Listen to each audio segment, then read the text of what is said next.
پچھلی ویڈیو میں ہم نے برج جدی کے بارے میں معلومات لی تھی۔ آج ہم برج ایکویریس یعنی برج دلو کے بارے میں جاننے کی کوشش کریں گے۔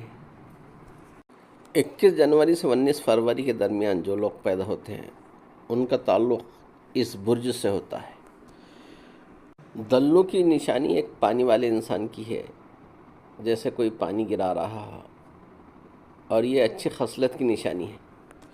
جہاں تک حاکم سیارے کا تعلق ہے تو اس برج کا حاکم سیارہ زحل ہے، یعنی جسے ہندی میں شنی کہتے ہیں، اور یہ ستارہ ایک برج کو 2.5 سال میں قطع کرتا ہے۔ اس طریقے سے 27.5 سال میں پورے 12 برج کو قطع کرتا ہے۔ زحل کے بارے میں ہم انشاءاللہ اگلی ویڈیو میں اس کے بارے میں مکمل چرچا کرنے کی کوشش کریں گے۔ فی الحال ہم برج دلو کا تعلق بادی عنصر سے ہے۔ اس راشی اور اس برج کے افراد کو منظم اور ذمہ دار بناتا ہے، اور وہ زندگی میں اصولوں کے پابند ہوتے ہیں۔ یہ لوگ آزادی پسند ہوتے ہیں اور اپنی راہوں پر چلنا پسند کرتے ہیں۔ انہیں اپنی انفرادیت برقرار رکھنا اچھا لگتا ہے۔ اس برج کے ماتحت افراد میں دوسروں کی مدد اور سماجی فلاح کا جذبہ ہوتا ہے، اور یہ دنیا کو بہتر بنانے میں یقین رکھتے ہیں۔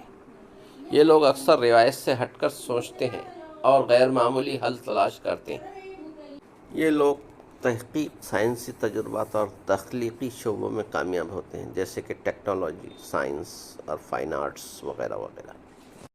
چونکہ اس برج کی تعلق بادی سے ہے، یعنی ایئر سے اس کا تعلق ہے، اس لیے آتشی برج یا اگنی والے راشی سے اس کے دوستانہ تعلق قائم رہیں گے، اور خاکی برج سے اس کی موافقت قائم نہیں رہے گی۔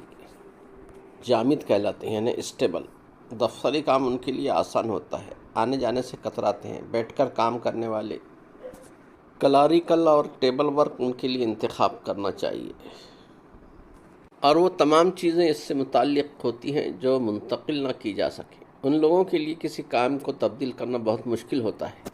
کبھی آپ نے سوچا کہ برج دلو کے لوگ کتنے منفرد ہوتے ہیں؟